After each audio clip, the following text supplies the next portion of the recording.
Hello mga boss, this is Boss Rod and welcome to another episode of Boss Rod TV Life in Tech Podcast.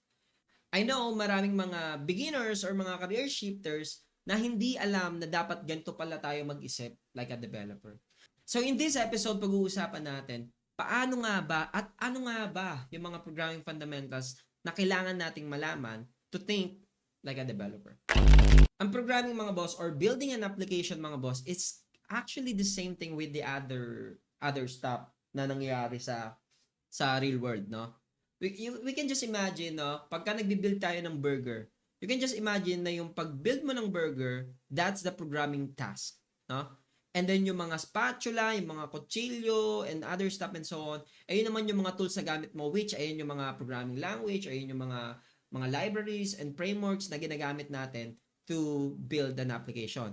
And then yung pagbukas ng stove, yung paglagay ng mantika, yung pagluto ng burger, at saka yung paghiwa ng mga buns, yan naman yung tinatawag na programming fundamentals. Kasi we need to know those basic things before we understand how to use those things.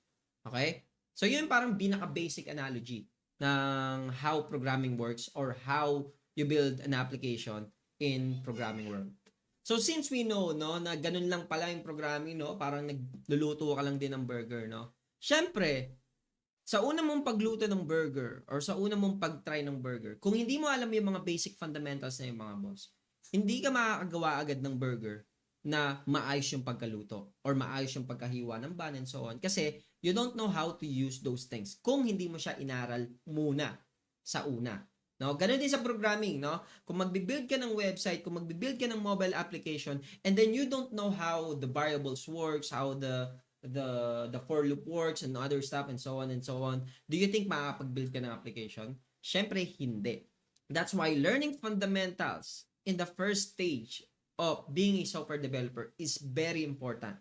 No, para hindi tayo na-overwhelm. Paano ba magano? Paano bang mag for loop? Paano bang magganto, ganyan, ganto, ganyan. Parang nagluluto ka lang din ng burger, no? Kung hindi ka marunong mag-open ng stove, paano ka magluluto ng burger? Kung hindi ka marunong gumamit ng kutsilyo, paano ka makapaghiwa ng bun? Kung di mo alam kung para saan yung oil, no? Or yung mantika, paano mo maluluto yung burger? 'Di ba? That's basic analogy, mga boss. It's the same thing. So ano nga ba yung top 3 common mental blocks na kailangan natin malaman as a developer? So top 1 is embracing the error. No? Embracing the error in a sense na pagka nakakita kayo ng error sa code nyo, don't ignore the errors or don't let AI fix the error for you. What you might wanna do is mag-start kayong mag-research or at least, sure, use AI and then try to understand bakit ka nagkakaroon ng ganung error, no? Understanding the error is very important, mga boss, no? Kasi as a developer, we should know those errors. Bakit nagkakaroon ng errors na ganoon? Bakit nagkakaroon ng mga ganyang klaseng errors, no? Kasi para in the future, once we encounter those errors, we know, and even before we build an application, we know or we already know how to avoid or prevent those error from happening. No, yun yung mga kailangan natin gawin as a developer. Kasi pagka hindi nyo na-understand yung error and then ini-ignore nyo lang siya and then hindi nyo siya talaga binabasa, hindi nyo siya ina-understand bakit nagkakaroon na ganitong error and so on, hindi kayo magiging competent software engineer if you don't know or if you don't understand those errors. Okay? So, top 2 is understanding that when you're building an application, there's always a step by step. Hindi yun yung parang pagka nag-build ka is yun na yun. So, balik tayo dun sa burger, no? Pagka magluluto ka ng burger, di ba? Ano ba yung mga step by step na kailangan mong gawin, no? First is pwede mong slice agad yung bread. And then, i-open mo yung stove. Painitin mo muna yung stove and then lalagay mo yung mantika and then lalagay mo yung patty. So, ganun yung mga parang mga basic, no? Mga basic steps pagka magluluto ka ng burger. Ganun din sa programming, no? Sa programming is like, before you create an application, you either create a repository sa GitHub or a source code, no, in your machine. And then before you do that, you need to understand what is the folder structure na kailangan mong sundan for this application. And then, ano ba yung kailangan mo i-start pagka nagkaroon ka na ng folder structure, no? Kailangan mo bang mag-create mo na ng mga interfaces for your data models? And then, and so on and so on. So understanding those things, no? Or putting that in your mindset that when building an application, you need to do the step-by-step process. Okay? So, yun. My top 3 is any software developer, no? Mapa-senior, mapa-junior, mapa-mid, or anyone, no? Even CTO and so on, they always do research, no? Nag-google yung mga yan. Gumagamit yan ng AI just to know why is this things happening and what are the things that they are possibly they might do on a specific task and so on and so on. And that's very normal. As a developer, kasama na or parte na yan ng buhay natin as a developer, mga boss, na lagi tayo nagre-research, no? Kasi hindi natin talaga makakabisado lahat sa utak natin, no? Sometimes makakalimutan natin kung paano ginagawa yung mga bagay-bagay. Pero if we already understand that before, no?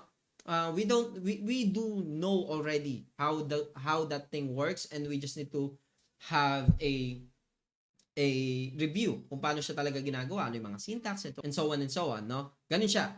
Okay? Last but not the least, the problem-solving toolkit. So, ano-ano nga ba yung top 3 na kailangan nyo malaman?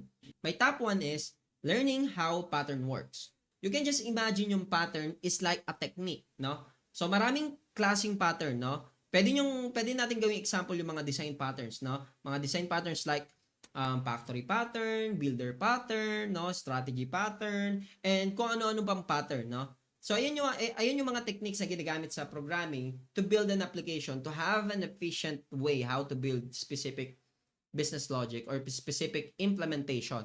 So, but again, no, there's a lot of patterns, no, even outside the design pattern itself, kasi the design pattern ay yung mga build na ng na mga professional before. Pero that doesn't mean na yun lang yung dapat mong always gawin, no? May mga pattern din syempre na mga company-based lang, na ito yung pattern nila, how they do things, no? May kanya-kanyang pattern yan, no? May kanya-kanyang way of doing things, no? Yun din sa paggawa ng mga, di ba? Ng mga paggawa ng bahay, paggawa ng burger, no? May mga kanya-kanyang patterns or may mga kanya-kanyang techniques yan, no? To cook yung burger really fast, no? So, ilang patty ba dapat? 3 lang ba? So, may kanya-kanyang techniques, no? Paggagawa ka ng burger, paggagawa ka ng bag. So, same lang yan, no? You just need to understand na kaya may mga ino-offer na mga different kinds of patterns or techniques, no? For you to have a tool in your toolbox, no? Na, okay, may gagawin akong ganito. Mukhang maganda yung pattern 1. Mukhang maganda yung pattern 2 for this scenario. So, meron ka lang option, no? To do things. My top 2 toolkit na kailangan nyo malaman is logic and sequence, no? Programming is about logic and sequence, no? Mga if-else, paano yung pagkakasunod-sunod, and so on. Ganun lang ang programming, no? For example, gagawa ka ng mga grading system and so on. Di ba? Pagka mga grading system, gagawa ka ng logic to know sino yung pasado, sino yung fail, no? Meron ka lang dyan mga if-else, no? Pagka ang grade niya na is less than 75, ibig sabihin, bagsak ka. Di ba? Pagka ang grade niya is above 75, that means pasado ka. And then pagka ang grade mo naman is 90 above, and then mas malaki yung chance mo na maging dean lister ka or maging top ka dun sa klase. So, ganun yung mga idea ng logic, no? It's all about logic. When building an application, it's all about logic, no?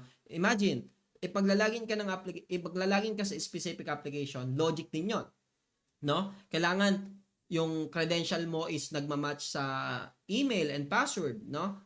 Dapat may session ka na bago ka makapasok doon sa application, no? So it's all about logic.